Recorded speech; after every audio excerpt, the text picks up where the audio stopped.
우리 11번째 질문, 하나님이 섭리하시는 일이란 무엇인가? 다 같이 읽어보겠습니다. 하나님의 섭리하시는 일이란 모든 창조물과 그 모든 행동을 그분의 최고의 거룩과 지혜와 능력으로 보존하시며 다스리는 것이다. 네, 이제 하나님의 이제 그 섭리의 정의, 섭리의 대상, 제가 섭리의 방식 이렇게 세 가지를 적어놨고요. 그 밑에 이제 4번에 보면 섭리의 세 가지 요소로 나누는데, 먼저 섭리의 정의를 살펴볼 필요가 있는데요. 한번 읽어보겠습니다. 시작.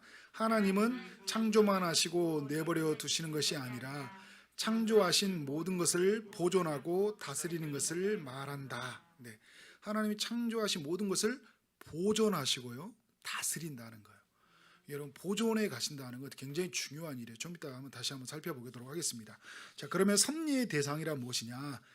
다 같이 읽어보겠습니다. 그 대상은 모든 창조물과 모든 행동이다.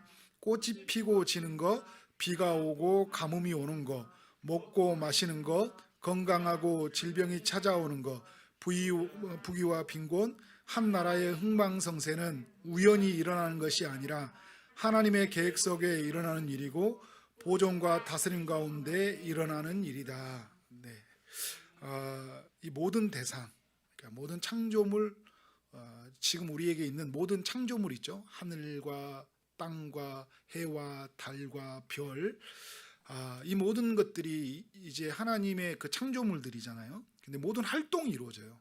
지구의 자정과 공정, 그죠?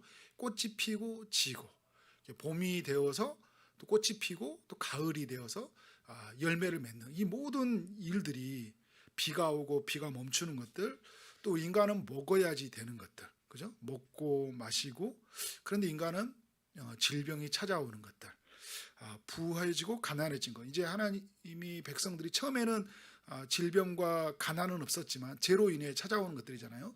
죄에 빠진 인간들을 하나님이 또 보존하고 다스려 가기 위해서 하나님이 하시는 일들이죠. 그러니까 가난하게도 하시고 부하게도 하시고, 또 우리로 하여금 이제 살리기시기도 하시고 죽이기도 하시는, 모든 하나님의 그 주권 속에서 하나님의 계획 가운데 다 일어나는 일이다. 그 모든 대상이라는 거예요. 그것이. 자, 섭리의 방식은 어떻게 되냐면, 읽어보겠습니다. 프로그램도 아니고 기계적인 것도 아니다.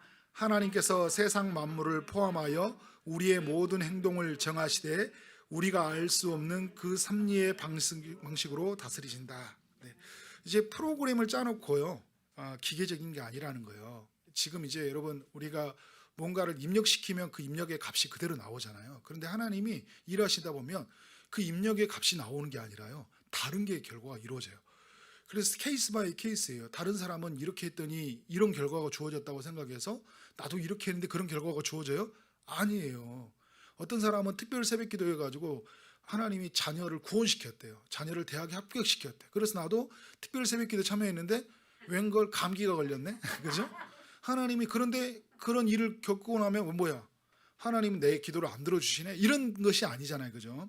프로그램과 기계적으로 굉장히 인격적으로 일하시고, 하나님은 우리의 어떤 단계와 모든 과정들을 통해서 하나님의 선을 이루시기 위해서 어떤 사람은 그런 모양으로, 어떤 사람은 이런 모양을 통해서 하나님의 뜻을 이루어 가셔요. 근데 나에 대한 하나님의 정하심이 무엇인지 모르니까 오늘 우리는 어떻게 해야 돼요? 기도해야 되죠. 그죠? 말씀 앞에 들여다보고 그 뜻이 무엇인지를 우리는 살펴봐야 된다. 그래서 섭리를 이루어지는 세 가지 요소가 있는데, 이제 신학자들이 이제 정리를 이렇게 하고 있어요. 보존과 협력과 통치다. 이 단어를 여러분이 기억하시면 좋은데, 보존 읽어보겠습니다. 하나님은 자신이 만드신 만물을 보존하신다. 그의 능력의 말씀으로 만물을 붙드시며, 우리의 삶, 가정, 교회, 국가는 우리의 힘과 지혜가 아닌 보이지 않는 하나님의 손에 의해 보존된다. 아멘. 이렇게 믿으신가요? 네, 하나님이 그의 능력의 말씀으로, 지난주에 창조에 배웠죠. 그의 능력의 말씀으로 만물을 창조하셨어요. 그리고 인간은 직접 동작으로 그 하나님의 그 형상을 따라 인간을 만드셨는데, 그 삼위 하나님이 신적 협의에 의해서 인간을 흙으로 만드셔서 생명의 호흡을 넣으신 하나님의 계획이 있었던 거죠. 그런데 하나님이 그의 손에 만드신, 그의 말씀으로 만드신 그 모든 것을 어떻게 하고요? 하나님의 그 말씀으로 붙들고 있다는 거예요. 근데 여러분 이게 만약에 붙들지 않으면 어떻게 될까요? 큰일 나는 거죠. 여러분 이 지구를 이 우주를 붙들지 않으면 큰일이 나는 거예요. 우리 인간을 하나님이 정말 작은 우리 안에 있는 그 DNA 하나라도 조금만 이상하게 생기면요, 우리 안에 몸에 있는 이 세포 하나만 이상이 생겨도 우리의 몸이 고장이 생기잖아요. 하나님 우리를 보존해 가신다는 거예요. 그러니까 여러분 제가 자주 나왔던 이야기지만 지나가다가 여러분 이제 해가 갑자기 툭 떨어진다고 생각해 보세요. 그러니까 여러분 우리는 막 장난치기도 좋아하잖아요. 하다가 던져버렸습니다. 하나님이 갑자기 해를 이렇게 확 돌려버리면 어떻게 되는 거예요? 우리는 그냥 그대로 다 죽는 거잖아요. 하나님이 만물을 그대로 보존하셔서 그 자전과 공전의 원리를 따라서 정말 움직여가는 온도가 그 36.5도 안에서 그죠? 그 온도 안에서 적당하게 인간의 몸이 유지되는 것들 얼마나 신비롭습니까? 이 모든 이 하나님의 그 보존하심이 참 놀랍다. 근데 여러분 이게 이 보이지 않는 것은 누구의 손에 의해서 붙들리고 있다는 거예요? 하나님의 손에 의해서. 그래서 가수 박진영 씨가 예전에 그 예능 프로그램에서 이런 이야기를 했잖아요. 자신의 힘으로 돈도 가져보고 명예도 가져봤는데 사실 이것도 잘못된 말이에요. 하나님의 섭리를 안다면 내가 가진 것마저도 누구의 힘에 의해서 된 거예요? 하나님의 힘에 된 것이죠. 그죠? 하나님의 일하심에 된 것인데 그런데 하나님의 허용 없이는 하나님의 우리를 향한 작정이 없이는 이루어질 수 없는 거죠. 그런데 그가 깨달은 게 뭐냐면 내가 심장이 뛰는 거. 이게 다른 건 내 힘으로 한번 생각해 볼 수 있으면 내가 결정에 따라 다 됐다고 생각이 드는 거잖아요. 근데 자신이 심장이 뛰고 내가 움직이는 거는 자신의 힘으로 되지 않는 거예요. 이건 누가 움직여야 되는 거잖아요. 여러분 심장이 지금 우리 잠자고 뭐 할 것 없이 우리는 계속 뛰고 있다니까. 24시간. 그 주기적으로 그죠. 일정한 박자를 따라서 계속 뛰고 있어요. 놀라운 거죠. 우리는 그래서 하나님이 보존해 가신다는 걸 믿어야 된다. 또 두 번째는 뭐냐면 하나님이 협력해 가시는데요. 읽어보겠습니다. 하나님은 자신의 피조물과 협력하시며 피조물에게 그들이 해야 할 일을 행하도록 신적인 권능으로 역사하신다. 하나님은 제1온인이시다. 모든 것은 하나님으로부터 시작되었다는 의미다. 인간이나 자연의 모든 활동은 제2온인이다. 제2온인은 독립적으로 존재할 수 없고 제1온인 하나님의 신적 섭리에 의해 이루어진다. 아멘. 무슨 이야기인지 알겠죠? 네. 그러니까 하나님이 제1온인이 되었다는 걸 이제 어떻게 여러분 이제 이해하시면 되냐면 많이 들었던 이야기, 계속 들었던 이야기. 자, 예를 들어서 여러분 내가 있기 전에 누가 있었어요? 우리 부모가 있었잖아요. 그죠? 우리 부모가 있기 전에 누가 있었나요? 그 부모가 있었고 그 위로 올라가면 누가 있어요? 끝에가 아담이 있죠. 아담이 있고 아담 위에 누가 있어요? 누가복음 보면 아담 위에 하나님이 계시잖아요. 그 제1온인이 누구라는 거예요? 내가 있기 전에 우리는 제2온인이 우리 부모잖아요. 그죠? 그 제2온인이 스스로 발생할 수 있냐는 거, 독립적으로 존재할 수 있냐는 거예요. 갑자기 없던 어머니가 아버지가 갑자기 태어난 거예요. 이렇게 태어난. 그래서 내가 태어난 거예요. 여러분 이게 얼마 전에 어떤 그 분이 계셨죠. 그래가지고 뭐 자식 DNA 사건이 있었는데 뭐 내 자녀가 아니라 막 이렇게 이야기하는데 갑자기 어디서 얘가 그 생겨났다. 이게 말도 안 되는 이야기가 그 이야기를 사람들이 정말 이거는 막 그 이야기도 믿을 수 없는 이야기인데 여러분 제가 말했던 것처럼 이게 제1온인이 없이는 제2온인이 없다는 거예요. 그러니까 모든 것은 어디로부터 시작되었다는 거예요? 하나님으로부터 시작되었다는 거예요. 그래 여러분 우리의 선택이 있기 전에 하나님의 선택이 있었다. 그래서 초지동산교회에 온 것은 우연이 아니라 하나님의 선택, 하나님의 계획 속에서 이루어진 일이에요. 그래요 여러분 제가 또 이야기하는 거지만 그러면 이제 하나님이 악을 사용했냐는 거예요. 자, 예를 들어서 그 요셉의 이야기를 이제 계속 이야기를 하잖아요. 요셉을 하나님이 총리로 세워서 이스라엘을 구원하시잖아요. 하나님의 계획이에요.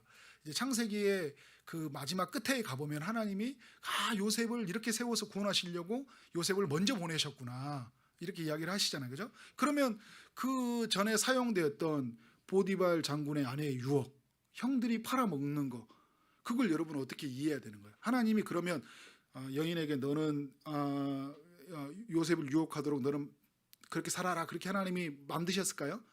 하나님은 악을 만드시지 않는 분이에요. 악을 조성하지 않는 분이다.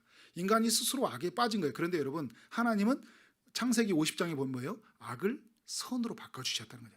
하나님이 뭐라 하냐면 이거를 하나님이 그러면 작정 속에 이 계획이 없었냐? 하나님은 아셨죠, 그죠? 전지전능하시니까. 그런데 하나님은 악이 있을 걸 아시고도 하나님이 창조하셨어요. 하나님 뜻을 이루시기 위해서. 그러니까 하나님 십자가로 인류를 계획할 때 죽일 사람을 아셨죠, 그죠? 그리고 자신을 팔 유다도 아셨어요. 근데 하나님은 하나님의 뜻을 이루고 가시잖아요. 근데 악을 하나님은 어떤 일을 하시냐면 하나님은 그 악을 선으로 이루고 가신다. 이걸 이제 허용적 작정이라고 이야기를 해요. 그래서 잠언 16장 4절에 보면 악인도 악한 날에 적당하게 쓰시니라. 그러니까 하나님이 하나님의 뜻을 이루기 위해서 악인도 쓰신 거예요. 그러니까 여러분 우리가 근데 이 말씀을 보면서 늘 두려운 게 뭐냐면 우리가 악하게 쓰여지지 않도록 해야 되는 거예요. 굉장히 중요합니다. 그러니까 하나님이 자신의 뜻과 하나님의 계획을 따라서 교회를 보존해 가셔요. 교회를 무너뜨리지 않으시거든요. 그런데 여러분 우리가 악하게 쓰임 받을 수 있어요. 교회를 깨트리는 주범이 될 수 있는 거예요. 그죠? 교회를 거룩성을 훼손하는 우리가 주범이 될 수 있는 거예요. 그런데 여러분 하나님의 뜻은 우리가 거룩하게 살지 않는다고 다른 것을 한다고 우리 교회가 망하지는 않아요. 하나님은 그 악을 선으로 바꾸시니까. 그런데 여러분 우리는 뭐가 되는 거예요? 악한 도구로 사용되는 거잖아요. 그러니까 우리가 악한 도구가 되지 않도록 늘 깨어있는 건 중요하다. 좀 이따 다시 한번 살펴보도록 하겠습니다. 자, 3번 통치에 관한 내용 읽어보겠습니다. 시작. 하나님은 만물이 자신의 계획과 목적에 따라 주권적으로 다스리시고 통치해 가신다. 비이성적이거나 비이성적인 피조물, 큰 일과 작은 일, 일반적인 일과 특별한 일, 선행과 악행, 이스라엘과 열국 등의 모든 영역을 통치해 가신다. 네, 아멘. 하나님이 통치해 가시는 거. 여러분 하나님의 통치적 계획을 막을 수 없다는 거예요. 자, 예를 들어서 아까 다시 한번 말하면 요셉을 총리로 세우기 위해서 하나님이 구원을 이루시기에는 하나님의 작정이 있었죠. 그죠? 이걸 인간이 막을 수 있어요? 막을 수 없었다는 걸 우리가 보여주고 있죠. 그죠? 우리는 끝을 가서 보고 있으니까. 형들이 막을 수 있었어요. 형들이 처음에 죽이려고 했거든요. 그런데 이상하게 형들이 유다와 그죠? 형들이 갑자기 이름이 생각이 안 나네. 유다와 그죠? 누구죠? 네. 갑자기 생각이 안 나서요. 네. 그 형들이 그 동생의 죽음을 막는단 말이에요. 그죠? 그 이상하게. 그리고 되게 애굽의 종으로 팔아 넘겨가요. 그리고 그가 이제 보디발 장군에서 욕을 했는데 그때도 얼마든지 죽을 수 있었던 일인데 하나님이 죽이지 않아요. 그래 리빙스턴이란 아프리카 선교의 아버지, 그죠? 선교의 아버지. 평생 한 명밖에 전도하지 못했다고 이야기를 하잖아요. 그리고 굉장히 말라리아와 굉장히 큰 질병과의 큰 싸움 속에 있었던 그런 리빙스턴 선교사님이 뭐라 하냐면 하나님의 사명을 다하기까지는 죽지 않는다. 그러니까 하나님이 일을 이루시기까지 하나님의 어떤 통치를 인간이 막을 수 있어요? 없어요? 막을 수 없어요. 죽음도 우리를 빼앗아갈 수 없는 거예요. 하나님의 통치를 막을 수 없다는 이야기를 우리에게 보여주고 있습니다. 그러니까 여러분 그 인간이 아무리 악한 계획을 세워도요, 아무리 하나님의 일을 방해해도 하나님의 통치하심을 막을 수 없어요. 인간들이 그걸 알아야 돼요. 근데 그 인간의 이것을 알지 못할 때 인간은 우리의 힘으로 뭔가 세상을 바꿔볼 수 있다고 생각할 때 엄청난 큰 하나님의 심판과 또 나중에 있는 그 재앙을 만나게 되는 거죠. 자, 이제 여러분 이게 11번째 질문이었다면 12번째 질문을 하고 이제 마지막은 한번 이제 우리 한번 정리하면서 나가도록 하겠는데요. 하나님께서 사람을 창조하실 때 무슨 특별한 섭리를 하셨는가라는 것입니다. 한번 읽어보겠습니다. 시작. 하나님께서 사람을 창조하신 그때 그와 사망의 형벌과 완전한 순종을 조건으로 생명의 언약을 맺으셨다. 선악을 알게 하는 나무 열매 먹는 것을 금하심으로. 1번을 읽어보겠습니다. 하나님께서 인간을 창조하시면서 다른 피조물과 특별한 섭리를 베푸셨는데 그것은 바로 사람과 생명의 언약을 맺었다는 것이다. 2번 생명의 언약이란 다음과 같다. 하나님께 순종하는 자는 생명을 주시기로 불순종하는 자에게는 사망을 주시기로 그 뜻을 정하신 것을 말한다. 3번 하나님은 완전한 순종을 원하셨다. 선악을 알게 하는 나무의 열매를 먹는 것을 금하셨다. 조금 먹느냐 많이 먹느냐가 아닌 안전한 순종을 원하셨다. 12번을 제가 한 번에 다 읽었는데요. 이 내용을 어떻게 여러분이 이해를 하면 좋냐면 11번은 하나님 편에서 이루어지는 그 섭리를 이야기했다면요. 12번의 이야기는 인간 편에서 섭리를 이해한 것으로 우리가 여러분 적용하시면 돼요. 자, 하나님이 이제 하시는 일은 창세 전에 이제 인간에 대해서 두 가지를 작정하셨는데 어떤 사람에게는 생명, 그죠? 생명을 주시기로 작정하셨고 어떤 사람에게는 사망을 주시기로 작정하신 거예요. 그래서 여러분 이제 우리가 항상 기억해야 될 건 뭐냐면 우리가 이 작정과 또 창조와 하나님의 섭리를 기억해 갈 때 두 가지 꼭 기억해야 될 것은 하나님은 주권적으로 다스려 간다는 거예요. 하나님이 당신의 주권적으로, 그리고 하나님의 주권적으로 다스려 가심 속에 또 하나는 뭐냐면 하나님은 언제나 선하시다는 거예요. 여러분 어떤 사람에게는 생명을 주시기로 하고 어떤 사람에게는 사망을 주시기로 해요. 그런데 여러분 조건이 있어요. 어떤 조건이에요? 순종하는 자에게는, 하나님의 말씀의 뜻에 순종하는 자에게는 생명을 주고 불순종하는 자에게는 사망을 주기로 했다는 거예요. 여러분 이게 보존과 통치에 관한 이야기로 해보면요, 보존과 다스림, 통치로 관한 이야기 보면 어떤 사람에게는 하나님의 보존과 통치를 받는데 어떤 사람에게는 하나님의 보존과 통치 속에서 버려지는 사람들이 있다는 거예요. 이게 이미 언제 전에 정리했다는 거예요? 창세 전에. 그러면 이제 우리가 어떤 생각을 갖게 되냐면 우리 편에서 이제 여러분 우리 이런 거 생각할 수 있잖아요. 하나님이 다 작정하셨는데 그러면 뭐 인간은 아무렇게나 구원하시겠지, 그죠? 내가 어떻게 살다도 구원하시겠지, 이런 사람들 있죠. 두강도 이야기하는 것처럼 뭐 죽을 때 예수님 인정했던 것처럼 내가 마지막 죽는 날에 내가 예수님 인정하고 살면 그때 구원받으면 되지 않겠니? 막 이런 이야기를 하는 사람들이 있어요. 그러니까 뭐예요? 구원이 나의 선택에 달려 있는 거잖아요, 그죠? 하나님의 작정에 있는 게 아니라. 근데 오늘 우리가 여러분 되게 중요하게 생각해야 될 게 뭐냐면 하나님이 영원한 작정이 있을 때 우리에게 그 영원한 작정 속에 우리의 순종이 만나야 된다는 거예요. 그러니까 누가 하나님의 영원한 작정을 알게 되냐면 하나님의 말씀의 뜻에 순종하는 자가 하나님의 영원한 작정, 우리를 향한 그 창조와 섭리를 만나게 되는 거예요. 이 12문에서 이 섭리 가운데 하나님이 요구하신 건 뭐냐면 하나님이 우리를 향한 완벽한 하나님의 구원을 일하심 속에, 그 전적으로 일하심 속에 인간이 참여한 게 뭐냐면 하나님의 말씀에 순종함으로 참여하는 거야. 그런데 그 순종에 하나님이 요구하시는 수준은 뭐냐면 완전한 순종을 원하는 거예요. 적용을 하면서 여러분 한번 이 내용을 한번 다시 한번 정리해 보도록 하겠습니다. 자, 1번 읽어보도록 시작. 보이지 않는 손이 나와 가정, 교회, 이 나라, 전 세계와 우주를 보존하시고 통치하심을 믿어라. 보존과 통치의 주체가 나와 우리가 아닌 하나님이심을 믿어라. 삶과 죽음, 가정, 자녀, 직장, 교회 등등. 네. 자, 하나님의 이제 섭리를 가지고 신앙을 가지고 사는 사람은 어떻게 하냐면 정말 이 모든 세계는 하나님의 보이지 않는 손이 움직이고 있다는 것들, 그리고 하나님이 보존하고 통치하심들이 있는데, 그래서 여러분 이 보존의 주체가 내가 아니라는 것을 끊임없이 우리는 인정해야 돼요. 우리가 여러분 이제 선거가 다가오잖아요. 우리 이제 경기도는 아니지만 서울과 부산에 이제 있을 때 뭐 아무나 뽑아라 막 하는 사람도 있고요. 정말 잘 뽑아야 된다고 이야기해요. 이 나라의 운명은 정치인에게 달렸다. 여러분 이게 말이 좀 어폐가 있어요. 우리나라의 운명이 정치인에 달렸나요, 안 달렸나요? 이게 이제 정치인이 중요해요. 중요해. 왜냐하면 그 애가 어떤 사람을 뽑혔을 때 우리가 북한을 보더라도 북한이 어떤 사람의 그 지도자가 되냐라 해서 이 일어난 일들을 보니까, 그죠? 그런데 우리가 꼭 놓치지 말아야 될 건 뭐냐면 이 땅을 보존해 가고 통치해 가는 게 누구의 손 안에 있다는 거예요? 하나님의 손 안에 있다는 거예요. 그리고 여러분 대표적인 게 이런 거예요. 이스라엘에서 사울을 뽑으면 그들이 이제 어떻게 사사 시대 때 우리 왕이 없으니까 외부의 침략을 많이 받는다고 생각을 했잖아요. 그래서 우리에게 왕을 세워달라고 하는 거예요. 시스템을 세워달라고 하는 거거든요. 그리고 왕이 있으면 남들이 우리를 정말 어떻게 해야지 못하겠다. 근데 여러분 어떻게 해요? 하나님이 악하다 이야기해요. 나를 하나님으로 인정하지 않는다, 이런 표현을 쓰고 있거든요. 결국은 뭐냐면 이스라엘을 통치하는 자가 누구라는 거예요?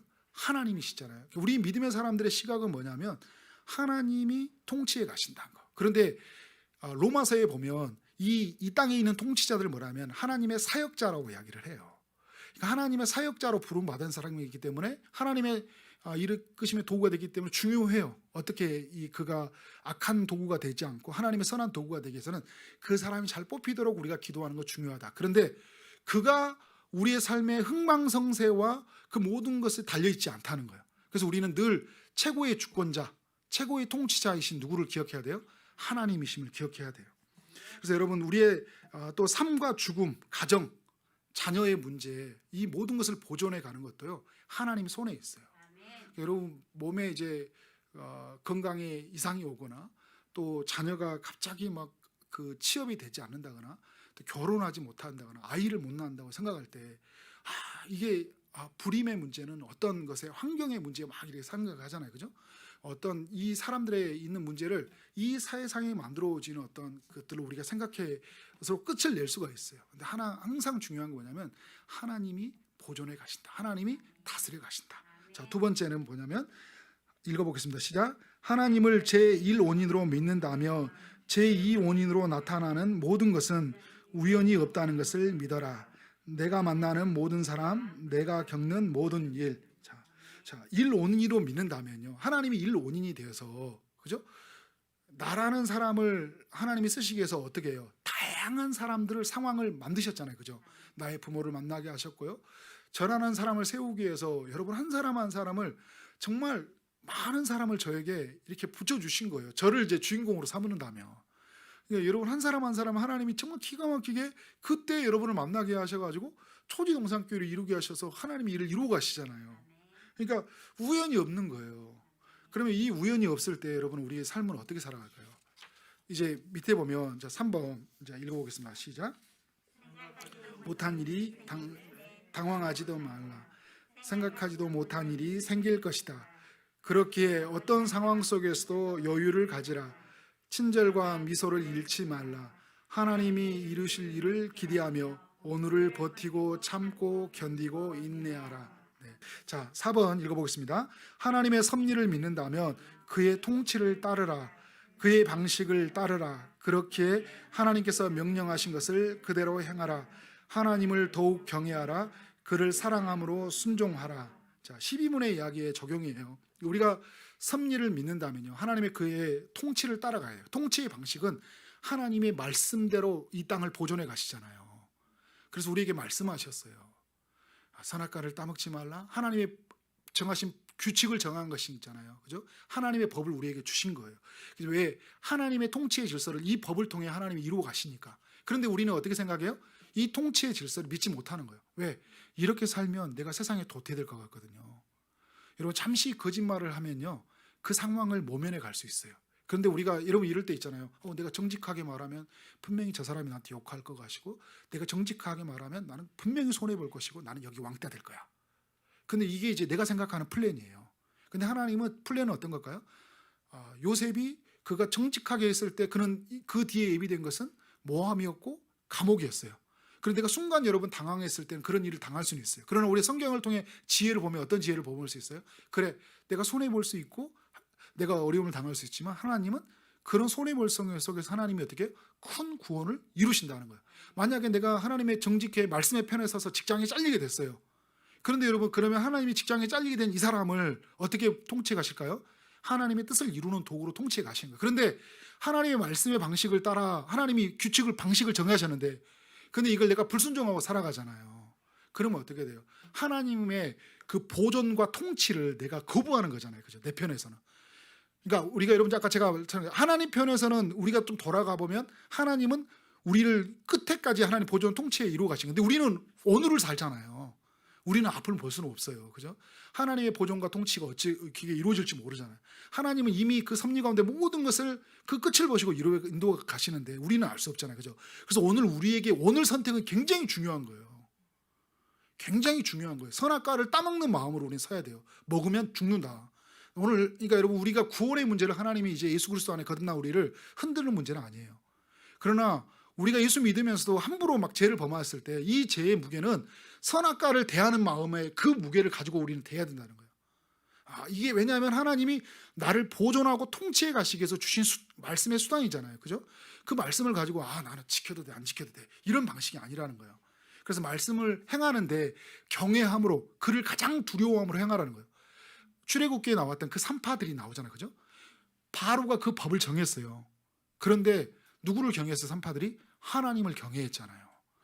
하나님을 경외하니까 어떻게 해요? 그 산파의 인생은 끝날지 모르겠지만 하나님 편에서는 그의 삶을 보존하시고, 그러니까 어떻게 해요? 더욱 자녀들이 많아졌잖아요. 하나님이 그 보존의 통치가 영원하다는 걸 보인다는 거예요. 그런데 여러분, 이게 경외함은 그냥 만약에 두려워서 하는 게 아니라 하나님을 사랑함으로 순종하라는 거예요. 하나님을 너무 사랑하기 때문에, 내가 가장 사랑할 분이 하나님이기 때문에 그 말씀을 내가 선택한다는 거예요. 그래서 여러분, 예를 들어 직장에서 다른 사람들 속에서 있는 거예요. 내가 이 사람들에게 말을 해서 내가 안전을 찾아가는 것보다, 이 사람에게 사랑을 받는 것보다 더 중요한 건 누가 더 사랑하는 거예요? 내가 하나님을 사랑하니까 기꺼이 내가 삶 속에서 이런 것은 내가 포기하겠다는 거예요. 모함을 받겠다는 거예요. 십자가의 수치를 내가 당하겠다는 거예요. 5번 읽어보겠습니다. 시작. 하나님의 섭리를 믿는다면 하나님의 전적인 일하심에 참여하라. 하나님을 단순히 지식으로 아는 삶이 아닌 알미 믿음이 되게 힘쓰고 믿음의 삶이 되도록 힘쓰라. 기도하는 입술이 되고 감사하는 입술이 되고 사랑과 자비를 베푸는 손과 발걸음이 되라. 네, 아멘. 네, 하나님의 섭리를 믿는다면, 하나님이 다 이루실 걸 믿는다면, 기계 뭐 다 이게 운명론처럼 숙명론처럼 다 된 거기 때문에 나는 어떻게 되게 된 게 아니라, 여러분, 오늘 우리는 오늘을 살잖아요. 다만 우리는 제가 지난주에 얘기했지만 어제까지 이루어진 일을 보면서, 오늘까지 이루어진 그 어제의 가게를 보면서 하나님의 일하심을 보고 살아가요. 그래서 모든 것은 하나님의 섭리 가운데 일하셨다는 걸 우리가 믿음으로 고백하잖아요. 근데 앞으로 이루어질 일은 정말 아무것도 몰라요. 내가 이걸 선택하면 이 선택에 따라 어떤 일이 이룰지를 아무것도 안 보여요. 그런데 여러분, 어떻게 해요? 내가 어떤 상황에 처할지라도, 그죠? 나의 그 풀불에 내가 던져질지라도, 그죠? 그리 아니하실지라도 나는 하나님을, 내가 갑자기 오늘 말씀이 생각이 안 나죠? 정말 하나님을 감사하는 거, 하나님을 선택하는 거, 결코 포기할 수 없는 것들. 그 애양간에 송아지가 없고 감람나무에 솜씨가 없을지라도 나는 어떻게 되면, 난 여호와 구원의 하나님으로 기뻐하리로다. 그 하나님의 일하심의 전적인 일에 내가 참여하겠다는 거예요. 이게 단순히 지식으로 우리가 머물지 말라는 거예요. 자신 신앙생활에 지식으로 사니까 우리 안에 기쁨이 없어요. 지식이 믿음이 돼야 돼요. 아는 것이 믿음이 되라는 거예요. 모르기 때문에 우리는 알아야 돼요. 근데 이 안을므로 오늘 하나님의 섭리란 이런 거네, 이런 건 아니라 이걸 믿어야 돼요. 섭리를 믿어야 돼요. 근데 믿음이 어떻게 돼야 돼요? 자연스럽게 믿음이 사는 것이 돼야 돼요. 여러분, 믿음에는 3요소가 있어요. 지식과 동의와 확신이 있거든요. 그러니까 지식, 내가 믿어야 할 대상이 있고, 동의가 된다는 거, 믿어야 할 대상이 동의가 된다는 거, 그것이 내가 붙잡힌 바가 된다는 거예요, 확신이. 근데 이게 믿음의 본질적 요소라고 그래요. 뚜레틴이 뭐라고 했냐면, 이게 믿음의 본질적 요소인데 파생적 요소가 있다고 그래요. 이게 지식, 동의, 확신 속에 이루어진 파생적 요소는 뭐냐면, 이렇게 믿는 사람에게 이렇게 결과가 일어난다. 어떤 거냐면 기쁨, 평안, 감사, 용기, 이런 게 생겨난다는 거예요. 그 안에 그 믿는 사람들의 이야기가. 그게 뭐냐면 우리의 믿음이 삶이 돼야 된다는 거예요. 그러니까 뭐가 터져나냐면 우리의 삶 속에 기도해야 되죠. 내가 할 수 없으니까 하나님의 전적인 하나님의 일하심 앞에 우리가 무릎을 꿇는 것이고요. 그리고 불평하고 원망하는 것이 아니라 뭐 어떤 말을 하는 거예요. 우리가 이미 이루실 일을 오늘로 가지고 와서 감사하는 말을 하는 거예요. 아직 이루어지지 않았지만, 아직 내가 어떻게 일을 이룰지 모르지만 내가 감사하는 것이고요. 그리고 사랑과 자비를 베푸는 손과 발이 되는 거예요. 그래서 바리새인 서기관처럼 그냥 그 종교 지도자처럼 그 쓰러져 있는 사람을 예면하고 지나가는 것이 아니라, 그죠? 그 자비를 베풀었던 그 사마리아 사람처럼, 선한 사마리아처럼 우리의 삶이 어떻게 돼요? 지식에만 머물러 있는 것이 아니라, 어떤 개념에 머무르는 게 아니라 삶 속에서 하나님이 일하심에 적극적으로 참여해야 되거든요. 하나님의 손이 되고 발이 되는 거예요. 전적으로 하나님의 일하심에 참여하는 거. 그래서 여러분, 우리의 삶에 믿음으로 살아가는 섭리를 믿는 사람은요, 굉장히 그 기도가 말씀 앞에 서고요, 기도하는 걸 멈출 수가 없어요. 왜? 하나님의 그 섭리 가운데 어떻게 일을 이루실지 모르니까 그 기대감 속에서 게으르게 살지 않아요. 굉장히 부지런하게 삽니다. 섭리를 따라 살아가는, 진짜 온전하게 믿는 사람들은. 그리고 하나님의 뜻에 완전하게 순종하기 위해서 오늘 또 성령을 구하며 그 뜻에 나 자신을 복종하고 하나님의 뜻에 맞춰가기 위해서 오늘 또 하나님 앞에 서는 거예요. 오늘 모두가 그렇게 서기를 주의 이름으로 축원합니다. 아멘.